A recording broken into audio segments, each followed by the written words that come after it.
Hello मेरे प्यारे दोस्तों, मैं आज आप लोगों को बताऊंगा आइसोलेटर और एमसीबी में क्या अंतर होता है। आइसोलेटर कितने एम्पियर का होता है, एमसीबी कितने एम्पियर की होती है, आइसोलेटर क्यों लगाया जाता है, एमसीबी क्यों लगाई जाती है, आइसोलेटर कितने एम्पियर तक लगाना चाहिए घर में, एमसीबी कितने एम्पियर तक लगानी चाहिए, आइसोलेटर लगाने से खर्चा कम क्यों आता है, एमसीबी लगाने से खर्चा ज़्यादा क्यों आता है, और ये आइसोलेटर क्यों बनाया गया है। चलिए तो मैं वीडियो को स्टार्ट करता हूँ बिगर टाइम लिए। अगर आप लोगों ने अभी तक हमारे चैनल को सब्सक्राइब नहीं किया है तो कृपया हमारे चैनल को सब्सक्राइब कर ले एवं बेल आइकन को दबा दें, जिससे कि सारे अपडेट्स आप लोगों को हमारे सब। आर्कलाइट का आइसोलेटर है, यह 240 एसी यानी कि 240 वोल्ट है, तो यानी कि एसी करंट का ही है। यह 3 फेज में भी लगा सकते हैं, जिससे कि यह 415 वोल्टेज का बता रहा है कि 240 वोल्टेज से लेके 415 वोल्टेज तक कवर कर सकता है। यह रेड रंग का होता है।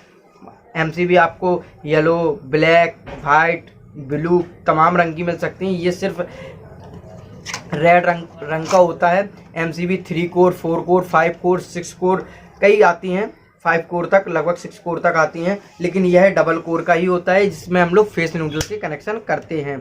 यहाँ ऊपर से हम लोग फेस लगाते हैं, जो इनपुट आता है इनपुट लगाते हैं, यहाँ से आउटपुट, नीचे से आउटपुट देते हैं। इसमें यह ऑन ऑफ करने का काम वर्क करता है, कट करने का। और यह 40 एम्पियर का है मेरा आइसोलेटर। आप लोग 63 एम्पियर या 100 एम्पियर भी लगा सकते हैं। यह सिर्फ लाइट को, जैसे कि हम लोग चेंज ओवर से कट कर देते हैं, बीच में करने पर जब चेंज ओवर हम लोग बीच में कर देते हैं तो हम लोगों की लाइट कट हो जाती है। यह आइसोलेटर दोनों फेस न्यूट्रल दोनों को कट कर देता है, जिससे कि हम लोगों को करंट या आगे कोई सप्लाई जाने का कोई भी चांसेस नहीं रहते हैं। अब इससे क्या है, सबसे पहला तो ये पॉइंट ये है, आइसोलेटर बनाया क्यों गया। आइसोलेटर इसलिए बनाया गया है कि जो हम लोग एक रूम की डबल एमसीबी लगाते थे एक रूम में, या किसी भी जगह डबल एमसीबी का उपयोग करते थे, उसकी जगह हम लोग आइसोलेटर का उपयोग कर सकते हैं। एमसीबी, एक एमसीबी पर हम लोग घर की सप्लाई दे सकते हैं। चलिए तो मैं इस चीज़ की जानकारी के लिए तो हमारे वीडियो से जुड़े रहिएगा, और मैं आप लोगों को इस आइसोलेटर से एमसीबी कम कैसे लगाई जाती है उसका भी मैं वीडियो आप लोगों को आगे बताऊंगा। ये है हमारी हेवेल्स कंपनी की एमसीबी। ये 20 एम्पियर है, 20 वाट की, जो हम लोग अधिकतर रूम की सप्लाई में 20 वाट लगाते हैं जब एसी ना लगी हो। नॉर्मल जैसे लाइट, कूलर है, टीवी है, फ्रिज है, उस जगह रूम में हो तो हम लोग 20 एम्पियर की लगाते हैं। यह 20 एम्पियर से ज़्यादा, मतलब 2000 वाट से ज़्यादा जब कोई चीज़ का प्रेशर, जब कोई चीज़ का फॉल्ट लगेगा तो यह अपने आप एमसीबी ट्रिप कर देगी। यह हेवेल्स कंपनी की है। इसमें लगभग 3 साल वारंटी है। ये आप लोग देख पा रहे होंगे, इसमें लिखा है 3 साल वारंटी है। इसका काफ़ी ज़्यादा जो रिजल्ट होता है, आप लोग भी पता है, हेवेल्स का काफ़ी ज़्यादा अच्छा होता है, और यह देखने में भी काफ़ी ज़्यादा अच्छी लग रही है। ये देखो ब्लैक कलर की है, और ये आर्कलाइट की 20 एम्पियर है। ये देखिए कत्थई कलर की है, ये भी 20 की है, ये भी 20 की है। ये 750, जो 750 वाट होते हैं, अगर इतने वाट तक की अगर कोई लाइट आती है तो ये ट्रिप कर देती है, लेकिन ये 10,000 एम्पियर तक की अगर लाइट आती है तो ये ट्रिप करती है। एमसीबी सी है, ये आप लोग दिख रहे होंगे, यहाँ भी सी लिखा है और इसमें भी सी लिखा है। यह एमसीबी सी की है। सी की MCB A V C D का क्या फ़र्क होता है मैं आप लोगों को नेक्स्ट वीडियो में बताऊंगा।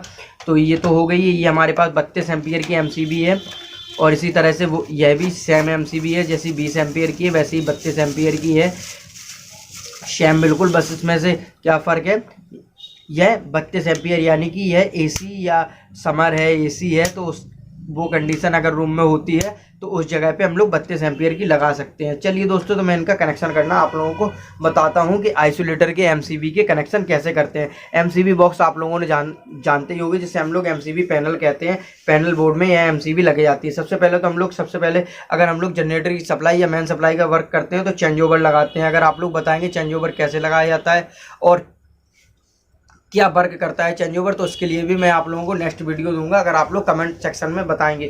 तो ये आइसोलेटर है।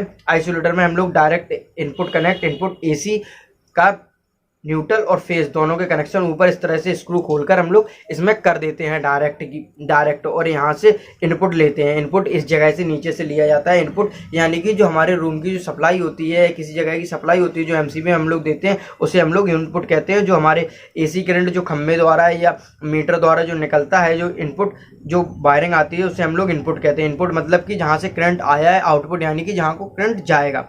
और फिर उसमें हम लोग उसके बाद एमसीबी में करंट डालते हैं, जो आउटपुट होता है उस आउटपुट का कनेक्शन हम लोग एमसीबी में करते हैं। आइसोलेटर लगाने का ये फायदा होता है कि ये जो सप्लाई होती है जब हम लोग इसको बंद कर देते हैं तो ये फेज न्यूट्रल दोनों कट कर देता है, जिससे कि यहाँ आगे कोई भी करंट नहीं आता है, कोई भी अर्थिंग नहीं आती है। एमसीबी में पहले क्या होता था, जब हम लोग एमसीबी इस तरह से बंद करते थे तो एक एमसीबी बंद करने पर हम लोगों का अर्थिंग हमेशा आती रहती थी, जिससे कि हम लोगों के कोई भी चीज़ें फूकने का या करंट लगने का चांसेस बढ़ जाते थे। इससे आइसोलेटर इसीलिए बनाया गया है कि यह पूरा बंद कर देंगे तो करंट और अर्थिंग नहीं आएगी।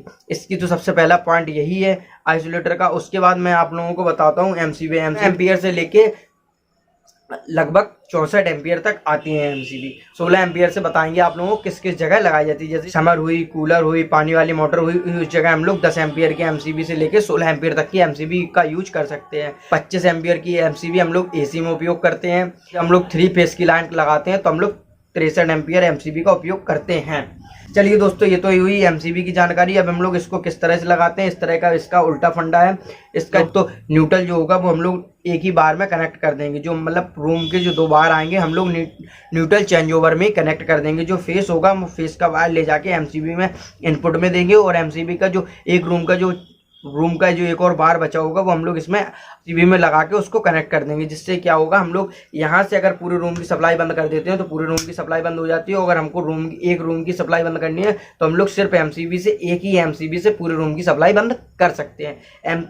अगर हम लोग आइसोलेटर लगा होता है तो हम लोग एक ही रूम से सप्लाई बंद कर देंगे तो हम लोग पूरी तरह से करंट से बच सकते हैं आइसोलेटर बंद करने पर। और अगर कोई फॉल्ट होता है तो हम लोगों की एक ही रूम की एमसीबी गिरेगी, पूरे घर की लाइट नहीं जाएगी। अगर हम लोग पहले जो 2 एमसीबी लगाते तो उससे पूरे घर की लाइट चली जाती थी और हम लोगों को और भी दिक्कतों का सामना करना पड़ता था। इससे क्या होगा, अगर हमारी एक रूम की लाइट ख़राब है तो हमारी एक ही रूम की लाइट नहीं जलेगी, पूरे रूम की लाइट आएगी। इसलिए आइसोलेटर हम लोग अवश्य लगाते हैं।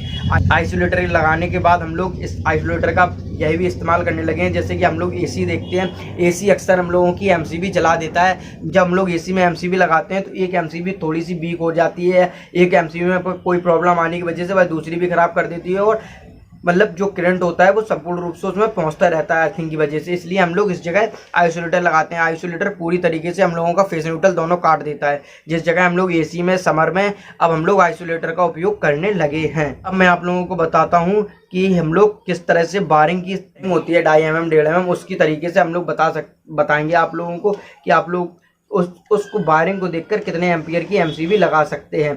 हम लोग जो 2.5 mm वायरिंग आती है, 2.5 mm वायरिंग का जिस चीज़ में कनेक्शन है उसमें हम लोग 20 एम्पियर एमसीबी लगा सकते हैं। 2.5 mm के बाद जो हम लोग 4 mm की वायरिंग का कनेक्शन करते हैं उसमें हम लोग 25 एम्पियर एमसीबी लगा सकते हैं। 6 mm जो वायरिंग होती है, जो 6 mm वायरिंग का हम लोग जब कनेक्शन करते हैं किसी चीज़ का तो उसमें हम लोग 32 एम्पियर एमसीबी लगा देते हैं। अगर हम लोग 6 एम्पियर की जगह, अगर हम लोगों को उसी रूम में डबल एसी लगी हुई है और डबल 6 mm की वायरिंग आई है तो हम लोग उस जगह 32 की भी लगा सकते हैं, 64 की भी लगा सकते हैं। लेकिन अगर 8 mm वायरिंग का कनेक्शन है 6 mm की अपेक्षा तो हम लोग उसमें 64 एम्पियर ही एमसीबी का उपयोग करेंगे। इससे कि आप लोगों को वायरिंग से भी समझ में आ गया होगा कि आप लोग किस तरह की एमसीबी का उपयोग कर सकते हैं। अगर आप लोगों को मेरा वीडियो पसंद आए तो कृपया लाइक करें, कमेंट करें, शेयर करना ना भूलें। अगर आप लोग हमें कमेंट में लिखेंगे तो मैं आप लोगों के लिए दीपावली के लिए झालर कैसे सही करें उसके लिए मैं आप लोगों को वीडियो बना के दूंगा। नमस्कार दोस्तों।